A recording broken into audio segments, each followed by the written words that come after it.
Hey everyone, good afternoon. My name is Taryn Sinatra. For those of you who don't know me, or if this is your first time visiting one of our webinars. So today we are talking about domestic violence, since it is Domestic Violence Awareness Month for the month of October.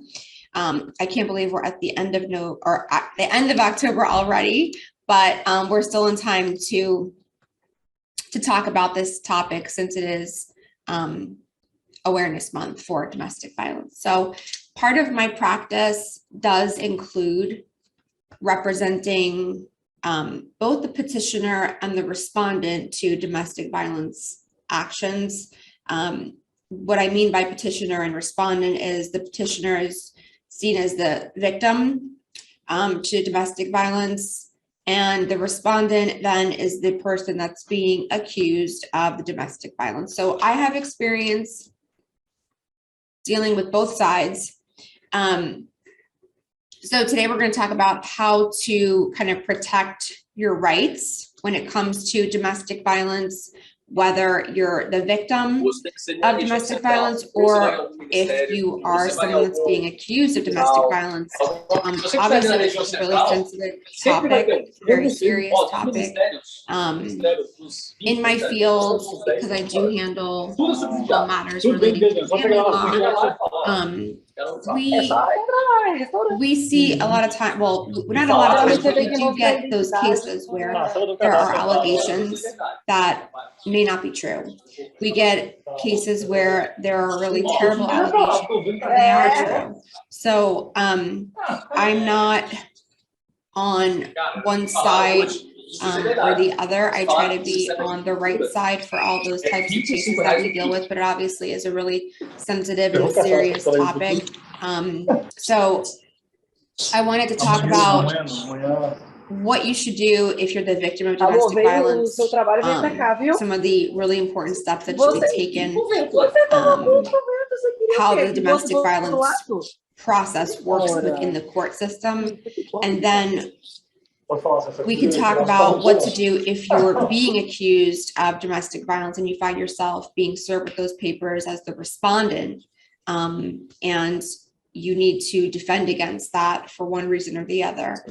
So the first thing that I wanted to mention is that in Florida, at least where I practice, primarily in Palm Beach County, every venue or every jurisdiction, I should say, is different in that domestic violence court is handled differently amongst the jurisdictions.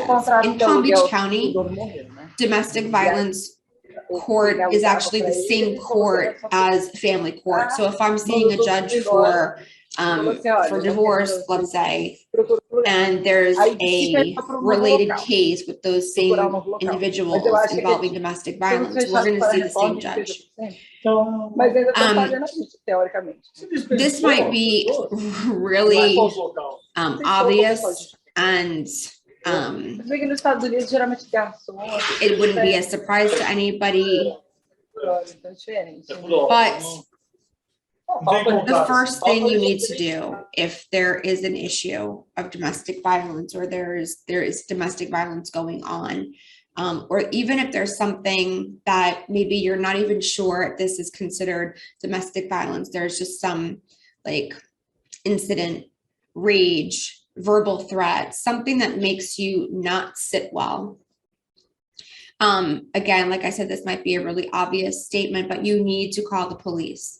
Now, if you're not going to call the police and have them come out to the scene and actually do an investigation and potentially be arresting someone at that moment, my very strong suggestion is that you at some point go to the police station where it happened in your jurisdiction and just report it. Documentation is so critical with these types of cases. One of the first things that I ask is there a police report? Was anybody arrested? Is there documentation to these allegations?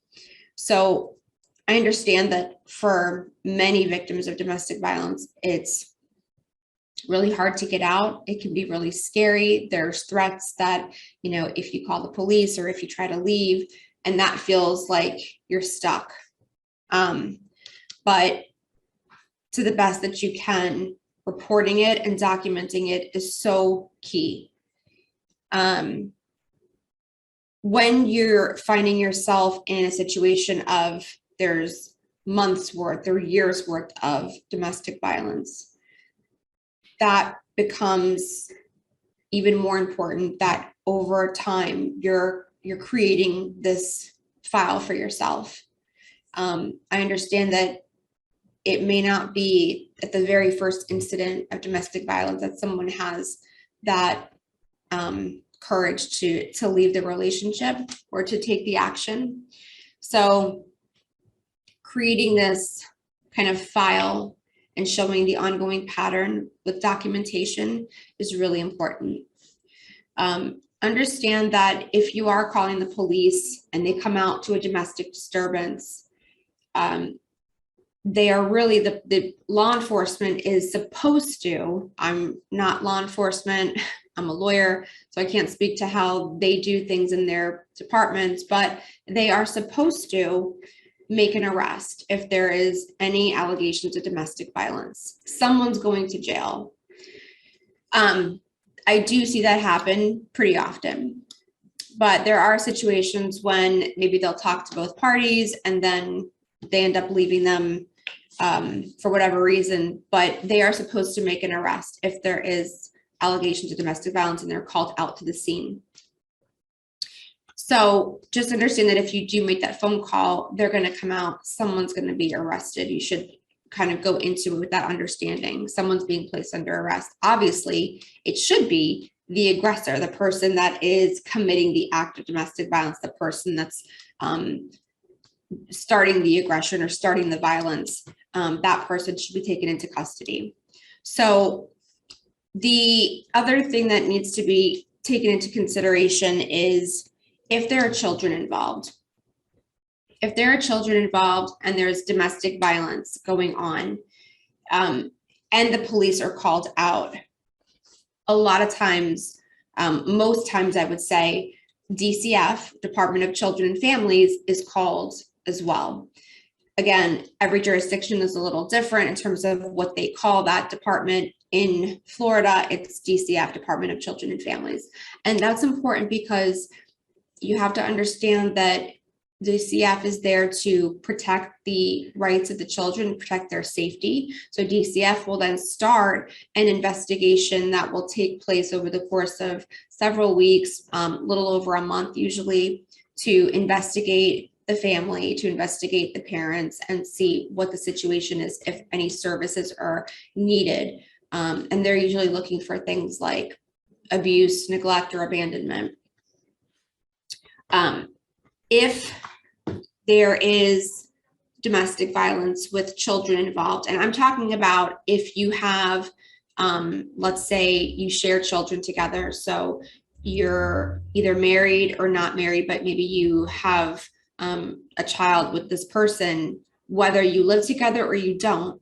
If the children are, obviously, if they're being abused, or if they're seeing the abuse, or if they're within an earshot of it, if they're in the vicinity where they can hear it or see it, or somehow be a part of it, be a witness to it, when you're filing your action for domestic violence or your petition for the injunction or the restraining order, you have the right to include the minor children in that petition. So let's say Jane Doe is married to John Doe and they're living together with their two minor children. And Jane Doe is the victim of domestic violence and the kids are seeing it. Maybe there's a struggle going on. The kids are somehow watching it, or maybe they're trying to exchange the baby, and sometimes kids get caught up in the crossfire of these types of altercations or the violence. Jane Doe would want to obviously immediately contact the police, have it documented. Because there are minor children involved, DCF should be called out as well, and for them to start an investigation. And what Jane Doe needs to do, whether or not John is actually arrested and there are criminal charges happening over here in criminal court. She now needs to go and file a petition for an injunction against John for herself and on behalf of the minor children. It's really important that if there are children involved, minor children involved, that you include in that petition that it's for your protection and the protection of the children. So I just want to be clear that the petition for injunction against domestic violence is basically a long way and a fancy way of saying a restraining order for domestic violence when you are trying to get that person to stay away from your house, your car, your place of employment, maybe the kid's school. So injunction and restraining order in this situation, they're used interchangeably, those terms. I think somebody had a question. I'm going to see what this says. Is it possible for someone arrested for domestic violence to post bail and go free right away? Okay.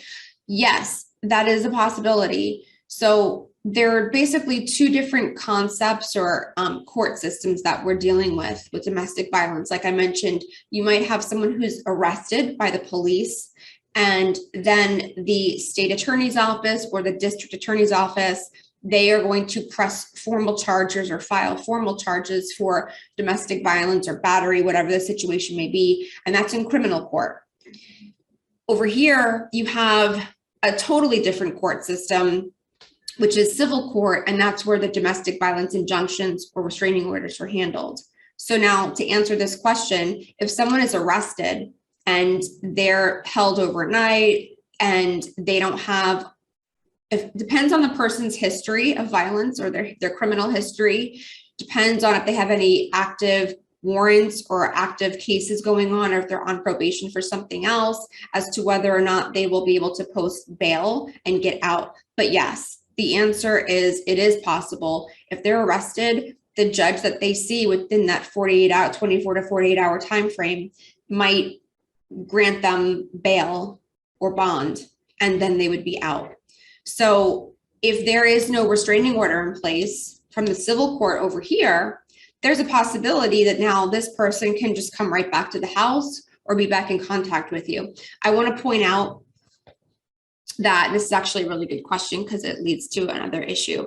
But I want to point out that even if you don't start the injunction or restraining order proceedings in civil court right away or ever, when somebody has a criminal case pending for domestic violence or some kind of violence where there's a victim involved,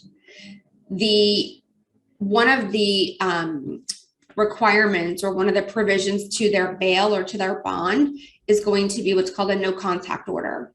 So a no contact order is basically another way of saying there's a restraining order in place. The person who was arrested for the violence now within the criminal court system has this document that says no contact with the victim. And if there are children involved, that would usually or should include the children as well. So the no contact order acts as another vehicle to having this restraining order in place. But it is still really important that the domestic violence proceedings are pursued, because you never know if and when the no contact order is going to be lifted.